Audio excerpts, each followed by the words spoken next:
আপনার affiliate marketing ওয়েবসাইটটি আপনি ওয়ার্ডপ্রেস সফটওয়্যারটি দিয়ে বিল্ড করবেন, তবে তার আগে জেনে নেওয়া উচিত ওয়ার্ডপ্রেস কি এবং এটি কেন আপনার বিজনেসের জন্য বেস্ট হবে। ওয়ার্ডপ্রেস হচ্ছে ওয়েবসাইট তৈরি করার একটি সফটওয়্যার। ওয়েবসাইট তৈরি করার জন্য কোডিং অথবা প্রোগ্রামিং নলেজের প্রয়োজন হয়, কিন্তু পুরো পৃথিবীতে কোটি কোটি মানুষ আছেন যারা কম্পিউটার প্রোগ্রামিং বা কোডিং সম্পর্কে কোনো ধারণা নেই। তাই এই ধরনের মানুষগুলোকে সাহায্য করার জন্যই ওয়ার্ডপ্রেসের উদ্ভাবন হয় বহু বছর আগে। আর এটি একটি $1 বিলিয়ন কোম্পানি। পৃথিবীতে যত ওয়েবসাইট আছে তার মধ্যে 28% ওয়েবসাইট ওয়ার্ডপ্রেস দিয়ে তৈরি করা। ওয়ার্ডপ্রেসের অন্যতম একটি সুবিধা হচ্ছে কোনো ধরনের কোনো সফটওয়্যার কোম্পানি বা ওয়েব ডেভেলপারের সাহায্য ছাড়াই আপনি নিজেই একটি ইন্টারন্যাশনাল মানের ওয়েবসাইট তৈরি করে ফেলতে পারবেন। যদি ওয়ার্ডপ্রেস ছাড়া আপনি কোনো সফটওয়্যার কোম্পানিকে দিয়ে আপনার ওয়েবসাইটটি কাস্টম বিল্ড করতে যান, তাহলে সেই ক্ষেত্রে আপনার কয়েক লক্ষ টাকা খরচ হয়ে যেতে পারে। কিন্তু ওয়ার্ডপ্রেস সম্পূর্ণ ফ্রি। আমরা যেমন বিভিন্ন স্মার্টফোন ইউজ করি, বিশেষ করে অ্যান্ড্রয়েড, লক্ষ্য করলে দেখবেন এই স্মার্টফোনগুলোর অনেক থিম পাওয়া যায়, যেগুলো ইনস্টল করলে স্মার্টফোনের লুকিংটাই চেঞ্জ হয়ে যায়, ভিতরে অ্যাপস গুলোর লুকিং চেঞ্জ হয়ে যায়। তো ঠিক একইভাবে ওয়ার্ডপ্রেসেরও হাজার হাজার থিম আছে, যেগুলোর মধ্য থেকে যে কোনো একটা চুজ করে নিয়ে আপনি আপনার বিজনেসের জন্য একটি ওয়ার্ল্ড ক্লাস ওয়েবসাইট তৈরি করে ফেলতে পারবেন খুবই চিপ রেটের মধ্যে। পুরো পৃথিবী থেকে লক্ষ লক্ষ সফটওয়্যার ইঞ্জিনিয়াররা এই ওয়ার্ডপ্রেস সফটওয়্যারটি রেগুলার বেসিস আপডেট করতেছে, যার জন্য এটা প্রচুর সিকিউর। তো সংক্ষেপে ওয়ার্ডপ্রেসের প্রধান কয়েকটি সুবিধা বলতে গেলে বলতে হয়, নাম্বার 1, ওয়ার্ডপ্রেস ওয়েবসাইট বিল্ড করা খুবই চিপ, খুবই কম খরচেই তৈরি করা যায়। নাম্বার 2, খুবই পাওয়ারফুল, আপনি যে কোনো ধরনের ওয়েবসাইট তৈরি করে ফেলতে পারবেন ওই ওয়ার্ডপ্রেস সফটওয়্যারটি সহযোগিতায়। নাম্বার 3, এটা খুবই সিকিউর। এবং নাম্বার 4, কোনো ধরনের কোডিং নলেজ ছাড়াই, কোনো সফটওয়্যার কোম্পানির সহযোগিতা ছাড়াই যে কোনো একজন সাধারণ মানুষও তার ওয়েবসাইটটি নিজে নিজেই মেনটেন করতে পারে।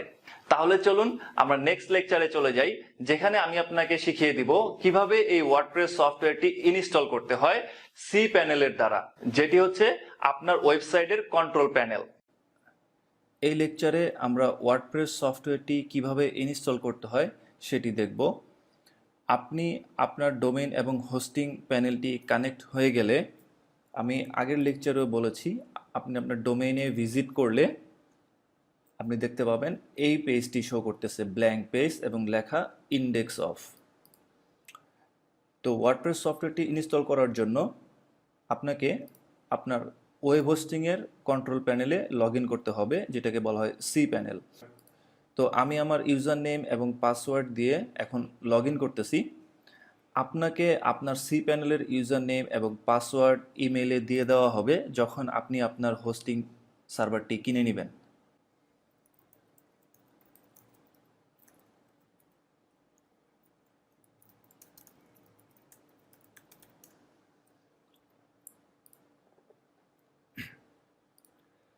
তো ওয়ার্ডপ্রেস সফটওয়্যারটি ইনস্টল করার আগে আমি cPanel সম্পর্কে আপনাকে একটু বলে দিচ্ছি। cPanel-টি হচ্ছে আপনার ওয়েব হোস্টিংয়ের কন্ট্রোল প্যানেল। এটা খুব বেশি একটা ব্যবহার করতে হবে না আপনাকে। সবচেয়ে বেশি যেটা ব্যবহার করবেন সেটা হচ্ছে আপনার ওয়ার্ডপ্রেস ইনস্টল করার পর এই ওয়েবসাইটের ব্যাকএন্ডে আপনি লগ ইন করতে পারবেন। যেটা ইনস্টল করার পরেই আমি আপনাকে দেখাবো কিভাবে আপনি ওয়ার্ডপ্রেসের ব্যাকএন্ডে লগ ইন করে ওয়েবসাইটের বিভিন্ন ইমেজ, কন্টেন্ট, টেক্সট এগুলো অ্যাড করতে পারবেন। তো এই কন্ট্রোল প্যানেলের যে বিষয়গুলো সবচেয়ে বেশি কাজে লাগে সেগুলোর মধ্যে হচ্ছে ফাইল ম্যানেজার। এই ফাইল ম্যানেজারটা ঠিক আমাদের স্মার্টফোনের ফাইল ম্যানেজারের মতো, যেখানে বিভিন্ন ফাইল আমরা দেখতে পাই, কোথায় ফাইলগুলো আছে, কোন ফোল্ডারে আছে। তো এটাও ঠিক সেরকমই একটা ফাইল ম্যানেজার, যেখানে আমাদের যে ওয়েবসাইট আমরা সেট আপ করতে যাচ্ছি সেই ওয়েবসাইটের সমস্ত ইমেজ, টেক্সট, সমস্ত ডাটাগুলো এই ফাইল ম্যানেজারের মধ্যে থাকবে। এখানে আরেকটি যে জিনিসটা সবচেয়ে কাজে লাগবে আপনার, সেটা হচ্ছে ইমেল অ্যাকাউন্টস।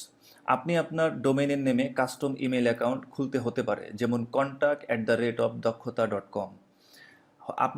আমরা সাধারণত জিমেল, ইয়াহু ইমেল ব্যবহার করে থাকি, কিন্তু আপনার যখন একটি ডোমেইন আছে আপনি চাইলে কাস্টম আপনার ডোমেইনের ইমেল অ্যাকাউন্ট ব্যবহার করতে পারেন। তো আমরা যদি একটি ইমেল অ্যাকাউন্ট ক্রিয়েট করতে চাই এই ডোমেইনের আন্ডারে, সেটা কিভাবে করতে হবে দেখুন। এখানে দেখুন ইমেল, এই সার্চ বক্সে ইমেল লিখলে ইমেল অ্যাকাউন্টস চলে আসবে। এখানে ক্লিক করলে এখানে আপনার ডোমেইন নেমটি চুজ করুন, যে ডোমেইন, আমরা এখানে অনেকগুলো ডোমেইন সেট আপ করা আছে, তো আমরা যেহেতু দক্ষতা ডোমেইনে অ্যাফিলিয়েট বিজনেস ওয়েবসাইটটি সেট আপ করবো, সো এটাই চুজ করলাম এবং ইমেলটি দিয়ে দিলাম support@dক্ষতা.com, এই নামে ইমেল অ্যাকাউন্টটি হবে। আর পাসওয়ার্ড আপনি আপনার ইচ্ছে মতো একটা পাসওয়ার্ড দিয়ে দিলেন, সিকিউর একটা পাসওয়ার্ড দিলেন, দিয়ে এখানে এই ইমেলের জন্য কতটুকু স্পেস আপনি বরাদ্দ করবেন সেটা আপনি এখানে চুজ করে দিবেন। আনলিমিটেড দিলে আনলিমিটেড হবে, আর আপনি চাইলে স্পেসিফিক বলে দিতে পারেন যে এই ইমেলে 200 MBর বেশি ডাটা স্টোর করা যাবে না, রাখা যাবে না। তো আনলিমিটেডই রাখলাম, রেখে এখানে ক্রিয়েট অ্যাকাউন্ট দিলেই এখানে ইমেলটি ক্রিয়েট হয়ে গেছে। তো এই ইমেলটি কীভাবে অ্যাক্সেস করা যায় দেখুন, এই যে support@dক্ষতা.com, এখানে মোড়ে ক্লিক করলে অ্যাক্সেস ওয়েব মেইল, আপনাকে ওয়েব মেলের নিয়ে যাবে, ঠিক জিমেইলের মতো। জিমেইলে লগ ইন করার পর আপনি যেরকম একটি ইন্টারফেস দেখতে পান, যেখান থেকে আপনি ইমেল কম্পোজ করতে পারেন, সেন্ড করতে পারেন, ঠিক এটাও এরকম। তো এখানে এখানে 3টা সফটওয়্যার দেওয়া আছে ইমেল ক্লায়েন্ট হিসাবে, তো আমি সাধারণত এটা ব্যবহার করে থাকি। তো এটাই ক্লিক করলাম ডিফল্ট এবং এটাকে চুজ করলাম। এটার উপরে ক্লিক করলে এখন দেখুন ইমেলে অলরেডি লগ ইন হয়ে গেছে।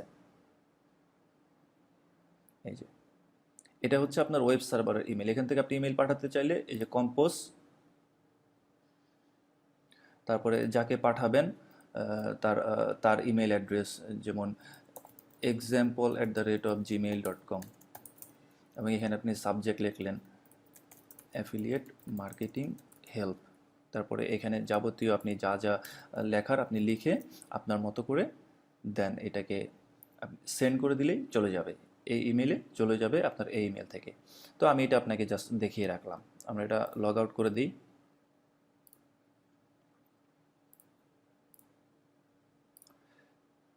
তো আবার হোমে যাই, আর এখানে আরও অনেকগুলো সফটওয়্যার আছে, কিন্তু এই সমস্ত সফটওয়্যারগুলো আপনার কখনোই ব্যবহার করা হবে না। এই ফাইল ম্যানেজারটা হয়তো আপনার কখনো কখনো দেখতে হতে পারে, আর এই ইমেল অ্যাকাউন্ট ব্যবহার করে আপনি আপনার জন্য ইমেল অ্যাকাউন্ট খুলতে পারবেন, আপনার ডোমেইনের ব্র্যান্ডেড ইমেল। একটু আগে যে আমরা খুললাম support@dক্ষতা.com। তো চলুন এটার বিষয়ে আর কথা না বলে আমরা সরাসরি ওয়ার্ডপ্রেস সফটওয়্যারটি কীভাবে ইনস্টল করে সেটি দেখি। তো এই সার্চ ফিল্ডে সার্চ করুন ওয়ার্ডপ্রেস। যদি ওয়ার্ডপ্রেস, এই যে দেখুন এখানে চলে আসছে ওয়ার্ডপ্রেসের লোগোটা, ওয়ার্ডপ্রেস। যদি ওয়ার্ডপ্রেস দিয়ে সার্চ করে না পান তাহলে লিখবেন সফটওয়্যার কুলার লিখে এই যে এই অ্যাপটা চলে আসবে, এই অ্যাপে ক্লিক করুন। দেন আমরা ওয়ার্ডপ্রেস ইনস্টল করতে যাচ্ছি। এখানে আরও অনেক অ্যাপ আছে, আমরা এগুলো ইনস্টল করব না, আমরা ওয়ার্ডপ্রেসটা ইনস্টল করব।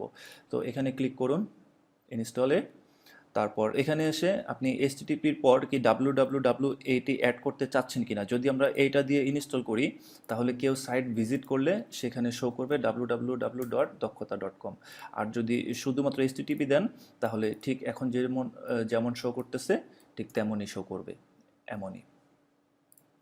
তো আমরা এটাই রাখতেছি, এটা চেঞ্জ করতেছি না। আর HTTPটা হচ্ছে আপনার সাইটে SSL সার্টিফিকেট যদি ইনস্টল করা থাকে, এটা ই-কমার্স সাইটে বিশেষ করে থাকে, যে কারণ ওখানে বিভিন্ন টাকার ট্রানজ্যাকশন হয়। তো আপনি যদি ই-কমার্স ফাংশনালিটি আপনার ওয়ার্ডপ্রেস ওয়েবসাইটে ইন্টিগ্রেশন দেয়া যায়, সম্পূর্ণ একটি ফুল ফিচার ই-কমার্স ওয়েবসাইটেও আপনি ইন্টিগ্রেশন দিতে পারবেন আপনার এক্সিস্টিং এই অ্যাফিলিয়েট মার্কেটিং ওয়েবসাইটে। তো আমরা এই মুহূর্তে আর এটা দিচ্ছি না, তাই এই HTTPS ব্যবহার করব না। এটা ব্যবহার করতে হলে আলাদা একটি SSL সার্টিফিকেট কিনে নিতে হবে। আপনি যে কোম্পানি থেকে ওয়েব হোস্টিং সার্ভিসটা কিনেছেন তাদের কাছ থেকেই আপনি এটা কিনে নিতে পারবেন। তো আমরা এগুলোতে যাব না, আমরা HTTPটাই চুজ করব এবং এখান থেকে আমরা ডোমেইনটা সিলেক্ট করে দেবো যে কোন ডোমেইনে আমরা সেট আপ করবো, দক্ষতা এই ডোমেইনই সেট আপ করবো। যেহেতু আপনি নতুন একটা ডোমেইনই ব্যবহার করতেছেন, আমার অনেকগুলো ডোমেইন আছে এই জন্য শো করতেছে, আপনার এখানে একটাই শো করবে, দক্ষতা। এবং এখানে এই ফিল্ডটা খালি রাখুন। নিচে গেলে সাইটের নাম কি দিবেন সেটা চুজ করুন, যেমন আমাদের ওয়েবসাইটের নাম দক্ষতা। আর এখানে সাইটের একটা ডেসক্রিপশন দিতে হবে, এগুলো পরবর্তীতে চেঞ্জ করা যায়। তো আমি দিচ্ছি বেস্ট স্মার্টফোনস রিভিউস। আমরা স্মার্টফোনস রিলেটেড কাজ করব, তাই একটা রিলেটেড টাইটেল দিয়ে দিলাম। এগুলো পরবর্তীতে চেঞ্জ করা যায়। তো এখানে অ্যাডমিন ইউজার নেমটা পরিবর্তন করে দিন, অ্যাডমিনটা কখনোই রাখবেন না, এটা বাই ডিফল্ট দেওয়া থাকে। তো আপনি আপনার মতো করে একটা করুন, আমি এখানে দিচ্ছি ফখরুল দিচ্ছি। আর পাসওয়ার্ড আপনি আপনার মতো করে একটি পাসওয়ার্ড দেন, এখানে যদি পাসওয়ার্ড দিই তাহলে এটা দেখা যাবে, আমি হিডেন করে নিচ্ছি, হিডেন করে একটি পাসওয়ার্ড দিয়ে দিচ্ছি। তারপর এখানে আছে অ্যাডমিন ইমেল, আপনি অ্যাডমিন ইমেল হিসেবে কোনটি ইউজ করতে চাচ্ছেন, আপনার জিমেল অ্যাকাউন্টও ইউজ করতে পারেন, আবার আমরা যে ইমেল অ্যাকাউন্টটা ওপেন করেছি সেটাও আপনি ইউজ করতে পারেন, এটা আপনার ইচ্ছা, আপনি যে ইমেল ব্যবহার করতে চান। তো আমি support@dxkota.com এটাই রেখে দিলাম, এবং এখানে আর কিছু দিতে হবে না। এখানে ইমেল ইনস্টলেশন ডিটেলস টু, এই ইনস্টলেশনের যে details, log in access, website install করার পরে এই ওয়েবসাইটে লগ ইন করার যে ডিটেলসগুলো আছে সেগুলো কোন ইমেইলে সেন্ড করবে সেটা আপনি এখানে বলে দিবেন। যেমন আমরা দিয়ে দিলাম support@dxkota.com, সো এই ইমেইলেই সমস্ত লগ ইন ডিটেলসগুলো চলে আসবে। তো এখন আমরা ইনস্টলেশনে ক্লিক করব, এটি ইনস্টল হচ্ছে, ইনস্টল হয়ে গেছে। এখন দেখুন এখানে আমাদেরকে কিছু ইনফরমেশন দিয়ে দেওয়া হয়েছে।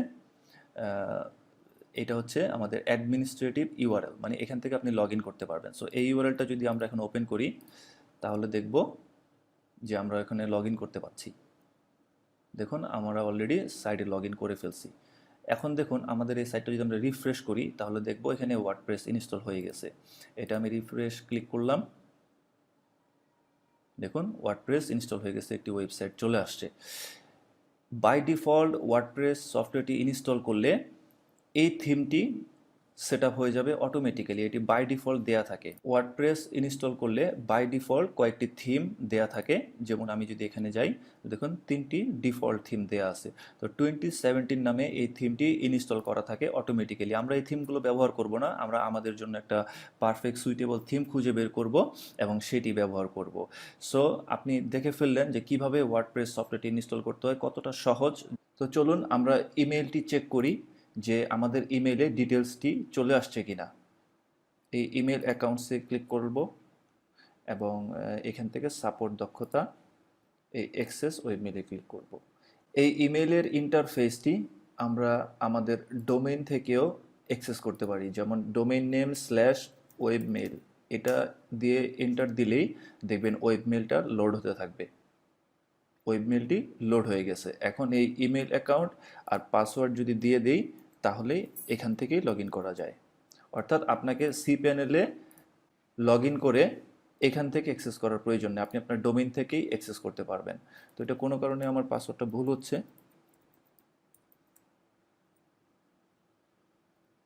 কোনো কারণে এটা ভুল হচ্ছে, জানি না কেন। হ্যাঁ, এবার ঠিক আছে। দেখুন আমরা কিন্তু লগ ইন করে ফেলছি। এখানে লগ ইন করেছি আমরা এই cPanel থেকে, কিন্তু এখানে লগ ইন করেছি আমরা আমাদের ডোমেইন থেকেই, সেম। তো যাই হোক এটা কেটে দিই। এটা যদি দেখেন এই যে নিউ ইনস্টলেশন অফ ওয়ার্ডপ্রেসের সমস্ত ডিটেলসগুলো চলে আসছে। এই যে আমাদের ওয়েবসাইটের ইউআরএল হচ্ছে এইটা, এবং অ্যাডমিন ইউআরএল, অর্থাৎ আমাদের ডোমেইনে যদি আমরা লগ ইন করতে চাই তাহলে এখন এটা লগ ইন করাই আছে, তো আমি লগ আউট করে দিলাম দেখানোর জন্য আপনাকে। আবার যাই, এই ইউআরএলে ভিজিট করলাম, করলে আমাদের ওয়েবসাইটটি আসলো। এখন এটার অ্যাডমিন প্যানেলে আমরা লগ ইন করবো, domain/wp admin, এটা হচ্ছে ওয়ার্ডপ্রেসের লগ ইন ইউআরএল। ডোমেইনের শেষে স্ল্যাশ দিয়ে wp admin দিয়ে এন্টার দিলেই আপনার ওয়েবসাইটের লগ ইন প্যানেলটি চলে আসবে। এই যে এখন ইউজার নেম আর পাসওয়ার্ড, ওয়ার্ডপ্রেস ইনস্টল করার সময় যে ইউজার নেম এবং পাসওয়ার্ডটি আমরা দিয়েছি সেটি আমরা দিব এবং লগ ইন করবো। ও ভুল হচ্ছে,